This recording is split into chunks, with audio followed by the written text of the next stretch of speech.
नमस्कार, देवभूमि समाचार देख रहे हैं आप। आपके साथ मैं हूं स्वीटी दीक्षित। बुलेटिन की शुरुआत करेंगे हम जानकारी के साथ जो कि उत्तराखंड से सामने आ रही है। उत्तराखंड के मुख्यमंत्री पुष्कर सिंह धामी केदारनाथ धाम पहुंचे हैं, जहां उन्होंने बाबा केदार के दर्शन किए। इसके बाद बद्री केदार मंदिर समिति और प्रशासनिक अधिकारियों की बैठक ली। बैठक में सीएम ने कहा है कि जो भी तीर्थ यात्री धाम आ रहे हैं उन्हें अच्छी सुविधा मुहैया कराई जाए। दर्शन करने में किसी भी यात्री को दिक्कत नहीं होनी चाहिए। सीएम धामी ने प्रधानमंत्री नरेंद्र मोदी के ड्रीम प्रोजेक्ट के तहत धाम में चल रहे पुनर्निर्माण कार्यों का भी जायजा लिया। साथ ही पुनर्निर्माण कार्यों को समय पर पूरा करने के निर्देश भी दिए। सीएम ने आपदा के 10 वर्ष पूरे होने पर आपदा में दिवंगत तीर्थयात्रियों के अलावा स्थानीय लोगों को भी श्रद्धांजलि दी।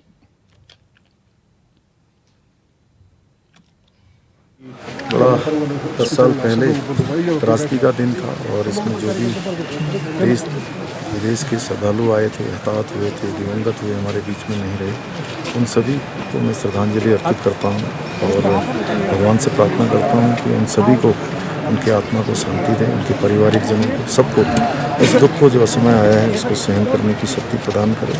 और साथ ही साथ जो यहाँ पर 10 सालों में तेज़ी से निर्माण कार्य हुआ है, बाबा केदार की कृपा से हमारे यशस्वी प्रधानमंत्री आदरणीय नरेंद्र मोदी जी के नेतृत्व और उनके दिशा निर्देशन में एक भव्य केदार और दिव्य केदार का निर्माण हुआ है, जहाँ पर आस्था पथ से लेकर ईशानेश्वर मंदिर, हमारे शंकराचार्य जी की समाधि और सुरक्षा वर्ग और आस्था पथ, ध्यान गुफा, ये सभी तेज़ी से बने हैं। और 2023 तक हमने संकल्प लिया है कि हम इस कार्य को पूरा कर देंगे और मुझे पूरा विश्वास है बाबा केदार की कृपा से ये काम सबके सहयोग से समय पर पूरा होगा। इस काम में जितने भी हमारे मजदूर भाई लगे हुए हैं, कंपनियां लगी हुई हैं, स्वयंसेवी संस्थाएं लगी हैं, जिन्होंने भी अपना सहयोग प्रदान किया, उन सभी का भी धन्यवाद आज के अवसर पर। और 2013 में आई केदारनाथ आपदा को आज 10 साल पूरे हो चुके हैं, लेकिन अब भी उत्तराखंड के लोगों के जहन में तबाही के जख्म है। 16-17 जून 2013 को आई आपदा में हजारों मौतें हुई थी। इन 10 सालों में केदारपुरी का स्वरूप भव्य हो गया है और पूरी तरीके से बदल चुका है। 10 साल बीत जाने के बाद बीजेपी प्रदेश अध्यक्ष महेंद्र भट्ट ने एक बार फिर उस पल को याद करते हुए कहा कि केदारनाथ आपदा का दुख कभी खत्म नहीं होने वाला है। बड़ी संख्या में वहां क्षति हुई है, उस दुख को प्रधानमंत्री जी ने कम करने का प्रयास किया है। आज भव्य केदारपुरी बनकर तैयार है और केदारनाथ में श्रद्धालुओं की संख्या लगातार बढ़ती जा रही है। इस आपदा में परलोक सिधार गए लोगों के आशीर्वाद के साथ केदारपुरी का स्वर्गीय विकास हो रहा है। मैं अगर पूरे देश की दृष्टिकोण से सोचूं, उसके बाद उत्तराखंड के भाव में मैं कहूँ तो दुख तो कभी समाप्त होने वाला नहीं है। बड़ी संख्या में वहाँ के जो पंडा समाज था, वहाँ का जो व्यवसायी समाज था, उसको बहुत क्षति हुई है, लेकिन देश के प्रधानमंत्री जी ने उस दुख को कम करने का प्रयास किया है। आज भव्य केदारपुरी बनकर तैयार है और पहली बार केदार धाम के श्रद्धालुओं की जो संख्या है वो भी हर वर्ष बढ़ती जा रही है। तो स्वाभाविक रूप से एक वहाँ के कारोबारी हों, वहाँ के जो पंडा पुरोहित हों, उन सब के दुखों पर मलहम लगा है। समय लगेगा और मैं तो प्रधानमंत्री का आभार व्यक्त करता हूँ कि उस दुख को आज धीरे धीरे कम करने का प्रयास हुआ है। और इस बीच अहम जानकारी, जहां देहरादून में होने वाली मुस्लिम महापंचायत रद्द हो चुकी है। 18 जून को देहरादून में होने वाली थी मुस्लिम महापंचायत। सीएम धामी एसएसपी दलीप सिंह कुंवर से मिले मुस्लिम संगठनों से सीएम धामी को कराया गया अवगत। सीएम धामी और एसएसपी ने दिया सुरक्षा का आश्वासन और ऐसे में 18 जून को होने वाले महापंचायत मुस्लिम संगठन की ओर से रद्द हो चुकी है। बता दें कि 18 जून को देहरादून में होने वाली थी मुस्लिम महापंचायत, जो कि रद्द हो चुकी है। सीएम धामी एसएसपी से कुंवर दलीप सिंह से मिला है मुस्लिम संगठन और इसके बाद से अवगत कराया गया। सीएम धामी और एसएसपी ने सुरक्षा का आश्वासन दिया है। मुस्लिम संगठनों से सीएम धामी को अवगत कराया गया और ऐसे में सीएम धामी और एसएसपी ने सुरक्षा का आश्वासन दिया है, जिसके बाद से ये 18 जून को होने वाला मुस्लिम संगठनों का महापंचायत रद्द हो चुका है। तो 18 जून को मुस्लिम संगठन का महापंचायत होने वाला था, जो कि रद्द हो चुका है। बता दें, सीएम धामी से और एसएसपी से मुलाकात की, इसके बाद से अवगत कराया गया उनकी परेशानी से, और जिसके बाद से ये फैसला लिया गया मुस्लिम संगठन की ओर से कि ये महापंचायत जो 18 जून को होने वाली थी, अब रद्द हो चुकी है।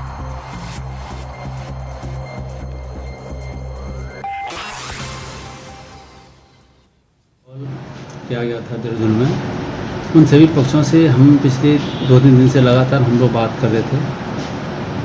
कल रात को 11 बजे से लेकर 2 बजे तक हमने पुनः, मैं और मेरे प्रतिनिधि और आपके मौजूद लोग यहाँ पर आए थे, 2 बजे तक हमने वार्ता की। एक सैद्धांतिक समिति बनी और आज दिन में सुबह लगभग 12-12:30 बजे डीजीपी साहब से मौजूद लोगों की जो है फिर पुनः एक मीटिंग हुई थी, और सभी अधिकारियों ने, सभी सीएम साहब ने बहुत गंभीरता से इनकी बात को सुना और उचित जो भी इनकी बातें उन्होंने कही, उस पर बहुत गंभीरतापूर्वक उन्होंने उसको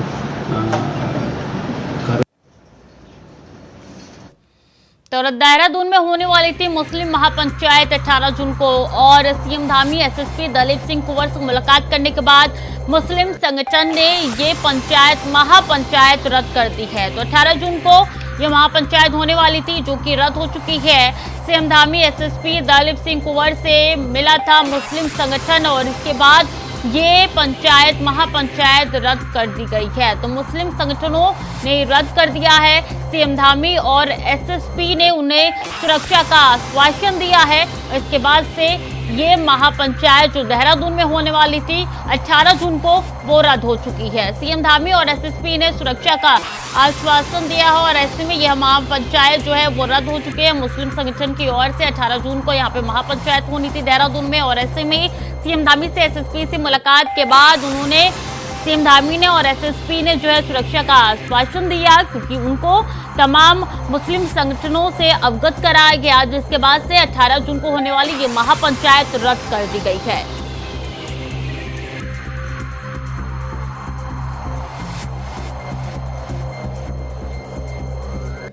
तो बता दें कि कई दिनों से विवाद चल रहा है। इससे पहले भी देखा था कि 15 जून को पुरोला में महापंचायत होने जा रहा था हिंदू संगठन का, और ऐसे में पुलिस द्वारा इसको रोक लिया गया, धारा 144 लागू कर दी गई, और इसके बाद से आह्वान किया था मुस्लिम संगठनों ने कि 18 जून को महापंचायत होने जा रही है। लेकिन यह महापंचायत रद्द हो गई है, क्योंकि सीएम धामी और एसएसपी से मुलाकात हुई है मुस्लिम संगठन के कुछ लोगों की तरफ से, और ऐसे में उसके बाद से सीएम धामी ने आश्वासन दिया, एसएसपी ने आश्वासन दिया, और ये महापंचायत रद्द कर दी गई है। इसी खबर पर ज्यादा जानकारी के साथ अभय कैंतुरा हमारे साथ जुड़ चुके हैं सीधे। अभय, 18 जून को होने वाली थी महापंचायत, मुलाकात के बाद रद्द हो चुकी है, और क्या कुछ अपडेट है इससे जुड़ी हुई आपके पास? बिल्कुल, इसे इस रूप में भी समझ सकते हैं कि राज्य सरकार जो शांति व्यवस्था बनाने की जो मांग कर रही थी, सभी से जो अपील कर रही थी, उस अपील का सकारात्मक असर यहाँ पर देखने को मिला है। पहले पुरोला में जो हिंदुओं की जो महापंचायत होनी थी, जिस पर राज्य सरकार ने अपनी अनुमति और जिला प्रशासन ने अपनी अनुमति नहीं दी थी, और सभी हिंदू संगठनों से उस महापंचायत को न करने की अपील यहाँ पर की गई थी। उसके बाद ये कह सकते हैं कि हिंदू संगठनों की तरफ से उस अपील को देखते हुए महापंचायत न करने का निर्णय यहाँ पर लिया गया था, और उस निर्णय के बाद ये कह सकते हैं कि जो 18 जून को जो देहरादून में महापंचायत होनी थी, उस महापंचायत को मुस्लिम संगठनों की तरफ से भी अब स्थगित कर दिया गया, मना कर दिया गया, और कहा है कि जो राज्य सरकार के जो निर्देश होंगे उन निर्देशों का पालन यहाँ पर किया जाएगा, और किसी भी प्रकार से अब जो महापंचायत यहाँ होनी थी वो महापंचायत यहाँ पर नहीं होगी। तो ये समझा जा सकता है कि जो राज्य सरकार के लिए चुनौती बनने जा रही थी ये महापंचायत है, अब वो समाप्त होती नजर आएगी, और राज्य सरकार के लिए बड़ी राहत की खबर ये कही जा सकती है। जी बिल्कुल, इस महापंचायत के बाद से या इस महापंचायत के दौरान जो है कई तनावपूर्ण माहौल बिगड़ सकते थे, और जाहिर सी बात है रद्द करना बहुत जरूरी था इस महापंचायत को। बिल्कुल, उत्तराखंड में जिस प्रकार के हालात हैं, ऐसे में इसका जो सांप्रदायिक जो माहौल यहाँ पर बिगड़ने की आशंका राज्य सरकार को थी। लगातार निर्देश ऐसे यहाँ पर दिए जा रहे थे सरकार की तरफ से कि किसी भी प्रकार से महापंचायतें यहाँ पर ना होने पाए, क्योंकि उत्तराखंड राज्य से जो मैसेज जाता है, जो संदेश पूरे देश भर में फैलता है, दुनिया भर के अलग अलग जहां पर जाने का काम करता है, वो मैसेज उत्तराखंड राज्य के नेगेटिव ना हो, उत्तराखंड राज्य की छवि और यहाँ पर खराब ना हो, तो उसके लिहाज से यह निर्णय यहाँ पर लिया गया था। और ये कह सकते हैं कि राज्य सरकार के लिए बड़ी राहत की बात ये कही जा सकती है कि चाहे वो हिंदू संगठन हो या मुस्लिम संगठन हो, किसी की भी महापंचायत अब यहाँ पर नहीं होगी। और आने वाले दिनों में जो तनावपूर्ण जो माहौल पुरुला क्षेत्र में देखने को मिल रहा था, उस तनावपूर्ण माहौल से भी निकलने में सरकार मददगार साबित होगी। जी, तो रद्द करते हुए मुस्लिम संगठन की ओर से क्या कुछ बयान दिया गया है, क्या कुछ जानकारी दी गई है? बिल्कुल, मुस्लिम संगठन से जुड़े हुए जो प्रतिनिधि कल मुख्यमंत्री से जो मिले थे, देहरादून में पुलिस कप्तान दिलीप सिंह कुंवर से मिले थे, उन्होंने साफ तौर पर कहा कि जो राज्य सरकार की जो अनुशंसा है, राज्य सरकार की जो अनुशंसा है, उसका अक्षरशः यहाँ पर पालन किया जाएगा। राज्य सरकार अगर भरोसा दे रही है कि विशेष समुदाय के लोगों का किसी भी प्रकार से उत्पीड़न यहाँ पर नहीं होगा, उनके हितों की रक्षा यहाँ पर किया जाएगी, तो उसका इम्प्लीमेंट यहाँ पर सरकार की तरफ से किया जाएगा। और ऐसे में जो भय का जो माहौल बना हुआ था, उस भय के माहौल से निकालने के लिए पुलिस मददगार साबित होगी।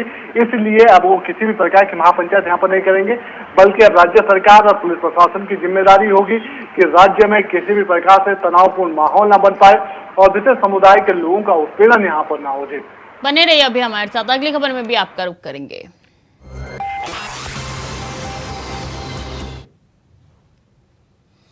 तो देहरादून से एक और अहम जानकारी यह है कि कांवड़ यात्रा को लेकर बैठक हुई है। पुलिस मुख्यालय में यह बैठक हो रही है। हिमाचल, उत्तर प्रदेश, हरियाणा के अधिकारी भी इसमें मौजूद है। 4 जुलाई से शुरू होने जा रही है कांवड़ यात्रा। ऐसे में यह बैठक काफी महत्वपूर्ण हो जाती है। तो कांवड़ यात्रा को लेकर बैठक हो रही है। पुलिस मुख्यालय में यह बैठक हो रही है, किस तरीके के इंतजाम हुए जाए और ताकि कोई भी रूट को लेकर कोई जानकारी भी ना दी जाए, वो जानकारी जिससे अफवाह फैली जाए और किस तरीके से कांवड़ यात्रा सुगम हो, इसके बारे में ये मुख्यालय में बैठक हो रही है। और इसमें बता दें हिमाचल, उत्तर प्रदेश, हरियाणा के अधिकारी भी मौजूद है। तो काफी भव्य कांवड़ यात्रा होने वाली है। ऐसे में ये बैठक का दौर अभी से शुरू हो चुका है।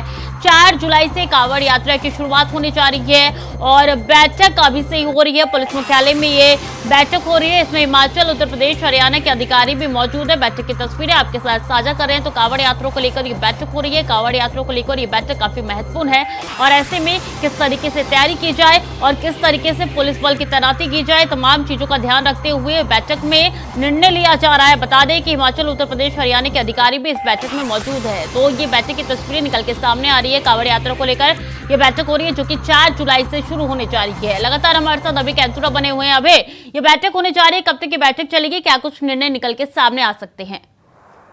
बिल्कुल, आपसे कुछ देर पहले ये कह सकते हैं कि पुलिस विभाग में एक महत्वपूर्ण बैठक यहाँ पर हुई है। जो कांवड़ यात्रा यहाँ पर चल रही है, उस कांवड़ यात्रा का सफल संचालन हो सके, जो कांवड़ श्रद्धालु जो यहाँ पर आएंगे उनको किसी प्रकार से असुविधाओं का सामना न करना पड़े। सभी राज्यों में, यानी जो निकटवर्ती जो राज्य हैं उत्तराखंड राज्य से, उन राज्यों में इस यात्रा का संचालन बेहतर तरीके से हो सके, उसके लिए ये कोऑर्डिनेशन एक बैठक यहाँ पर बुलाई गई थी।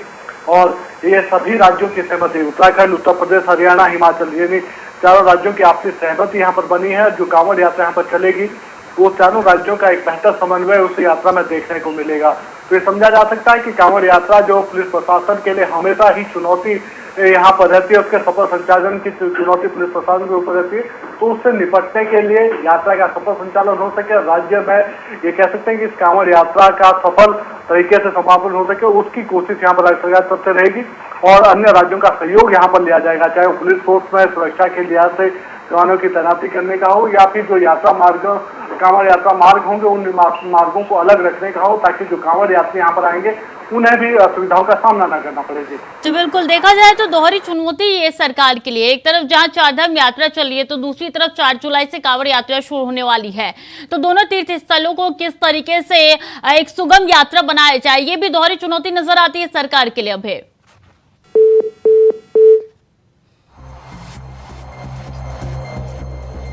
तकनीकी खामियों के चलते संपर्क टूट गया है। अब इसे दोबारा जोड़ने की कोशिश करेंगे, लेकिन ये अहम जानकारी, जहां पुलिस मुख्यालय में ये बैठक हो रही है, हिमाचल, उत्तर प्रदेश, हरियाणा के अधिकारी इस बैठक में मौजूद है। तमाम निर्णय लिए जा सकते हैं, किस तरीके का ब्लूप्रिंट तैयार किया जाएगा कांवड़ यात्रा को लेकर, क्योंकि 4 जुलाई का वो दिन बताया जा रहा है, तारीख बताई जा रही है जब कांवड़ यात्रा की शुरुआत होने वाली है। और कांग्रेस के प्रदेश प्रभारी के उत्तराखंड से हटाए जाने को लेकर जब पूर्व प्रदेश अध्यक्ष प्रीतम सिंह से बातचीत की गई तो उन्होंने साफ तौर पे कहा है कि हमें कोई फर्क नहीं पड़ता है। प्रीतम सिंह इतना कमजोर व्यक्ति नहीं है कि जो पिंड छुड़ाने की बात करे। हम में लड़ते का अदम्य साहस है, हमें लड़ते का अदम्य साहस है, हम लड़कर अपना मुकाम हासिल कर सकते हैं। चकराता की जनता का मैं आभारी हूं, मुझे 6वीं बार विधायक बनाया, मैं पद पर रहूं या नहीं रहूं, लेकिन विधायक तो रहूंगा ही, जिसके जरिए मैं सदन के अंदर और बाहर दोनों जगह अपनी आवाज बुलंद करने का काम करता रहूंगा। वहीं इस दौरान प्रदेश प्रभारी पर हमला बोलते हुए कहा कि केंद्रीय नेतृत्व किसी को प्रभारी बनाकर भेजता है तो उसका कर्तव्य होता है कि वो सभी से समन्वय बनाने का काम करे, और जो प्रभारी समन्वय बनाने में असक्षम साबित होता है तो इसी तरीके की बातें सामने आती है। आपने कहा पिंड छूटेगा। प्रीतम सिंह इतना कमजोर व्यक्ति नहीं है कि पिंड छुड़ाने की बात करे। हमें लड़ने का अदम्य साहस है, हम लड़ते हैं और लड़ करके जो है मुकाम हासिल करते हैं।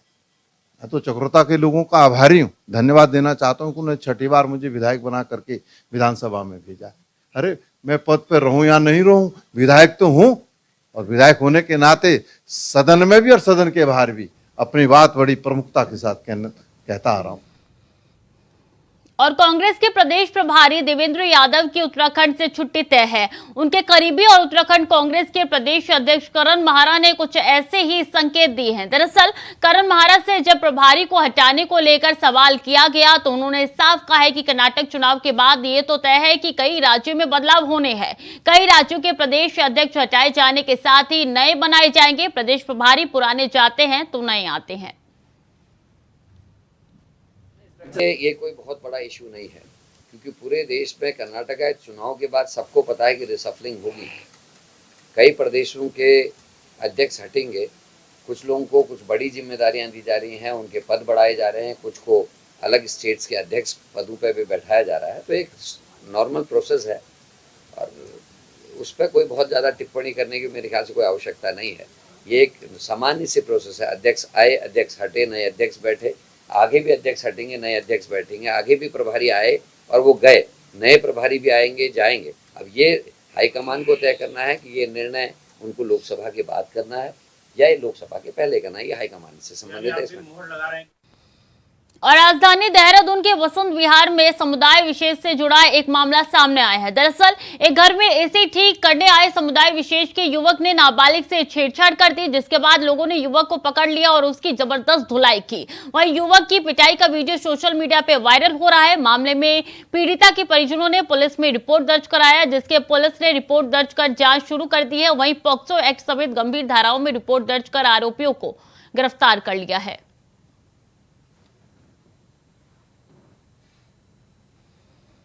तो एसी खराब हुआ था जब इसको बुलाया गया था और नाबालिग से इस दौरान उन्होंने छेड़छाड़ की। बता दें एसी ठीक करने के लिए आया था युवक और जिसने नाबालिग के साथ छेड़छाड़ की, जिसके बाद से इसकी पिटाई जमकर की गई और इसका वीडियो सोशल मीडिया पे वायरल हो रहा है। पुलिस को बुलाया गया, पुलिस के हवाले किया गया। पुलिस ने पॉक्सो एक्ट के तहत केस दर्ज कर लिया है, आगे की जांच पड़ताल में जुट चुकी है। फिलहाल इसकी मारपीट का वीडियो सोशल मीडिया पे वायरल हो रहा है। बता दें विशेष समुदाय से यह ताल्लुक रखता था, जिसके बाद से एसी ठीक करने के लिए बुलाया गया था और इसी दौरान इसने इस हरकत को अंजाम दिया। वहां के लोगों ने पकड़कर खूब धुनाई की और ये वीडियो सोशल मीडिया पे वायरल हो रहा है। बता दें कि पॉक्सो एक्ट के तहत पुलिस ने केस दर्ज कर लिया और आगे की जांच पड़ताल में पुलिस जुटी हुई है। गिरफ्तारी हो चुकी है, पॉक्सो एक्ट के तहत मामला दर्ज हो चुका है।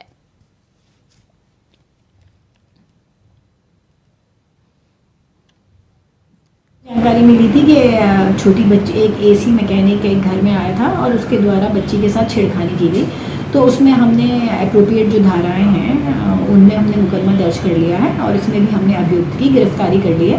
ये भी बसंत विहार का ही मैटर है। 2013 की आपदा के बाद से श्री केदारनाथ धाम में काफी बड़ी मात्रा में पुनर्निर्माण के कार्य हुए हैं। वर्तमान में यात्रियों की सुविधा को देखते हुए प्रधानमंत्री नरेंद्र मोदी के नेतृत्व में यहां पर मास्टर प्लान के तहत कई तरीके की कार्य योजनाओं पर काम पूरा हो चुका है। जबकि कई योजनाएं इस साल पूरी हो जाएंगी। केदारनाथ धाम के लिए फेज 1 के तहत कुल 5 योजनाओं पर कार्य पूरा किया जा चुका है। इनमें केदारनाथ मंदिर के सामने चबूतरे का चौड़ीकरण और सेंट्रल प्लाजा को स्टेज बनाया गया है। इसके अलावा इस बार की 21 मुख्य योजनाओं पर भी काफी निर्माण चल रहे हैं, जिनमें अस्पताल, यात्रियों के लिए वाटर एटीएम सहित अन्य सुविधाएं, पुलिस स्टेशन, गेस्ट हाउस आदि शामिल है।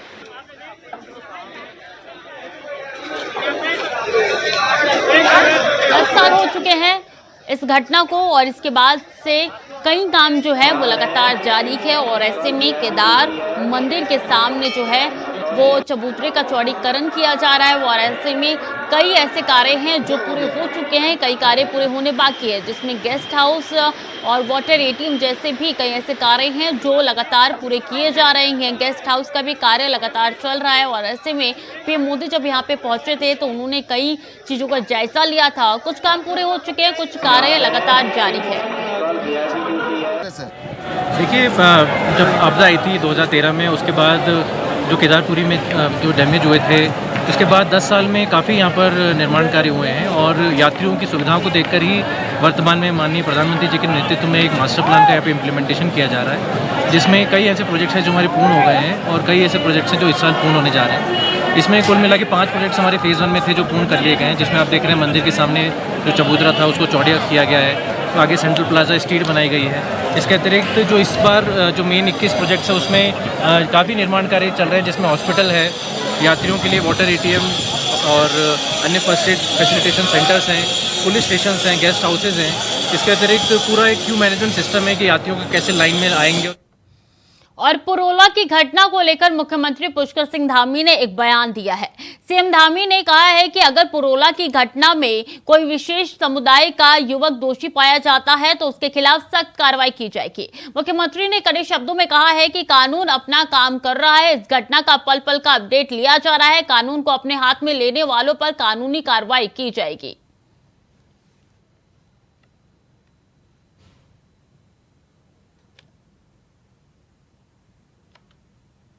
देखिए, कानून अपना काम कर रहा है। अगर कोई दोषी होगा तो उसके खिलाफ कड़ी कार्रवाई होगी और उसमें कोई कोताही किसी के खिलाफ भी नहीं बरती जाएगी, चाहे कोई किसी भी समुदाय का हो।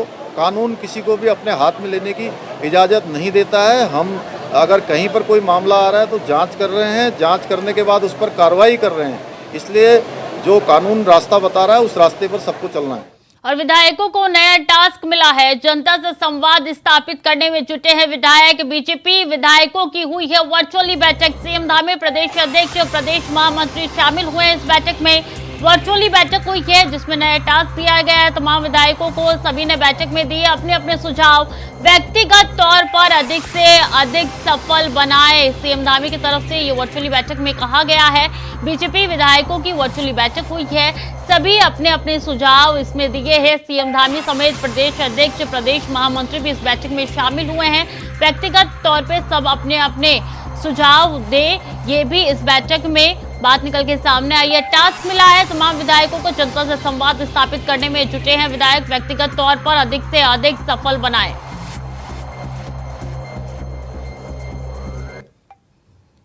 तो वहीं तबादलों को लेकर मिलने वाली छूट में बदलाव हुआ है। शिक्षकों को मिली है तबादलों में बड़ी राहत।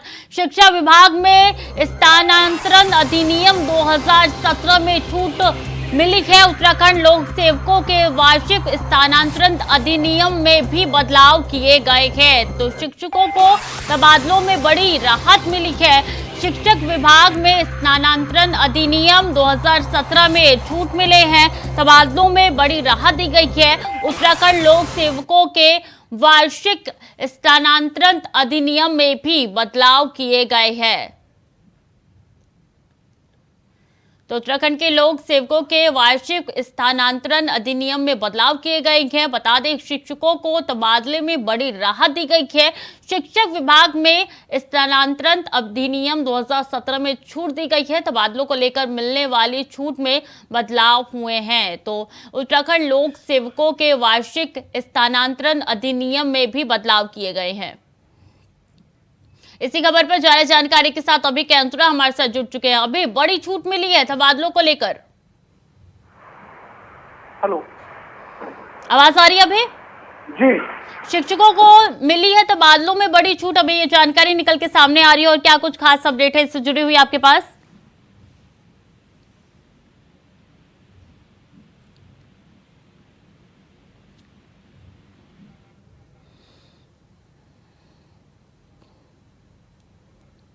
तकनीकी खामियों के चलते हम तक संपर्क नहीं हो पा रहा, लेकिन यह अहम जानकारी अब तक पहुंचा रहे हैं। तबादलों को लेकर मिलने वाली छूट में बदलाव किए गए हैं। शिक्षकों को मिली तबादलों में बड़ी राहत, और बता दें कि नोटिफिकेशन जारी किया गया है।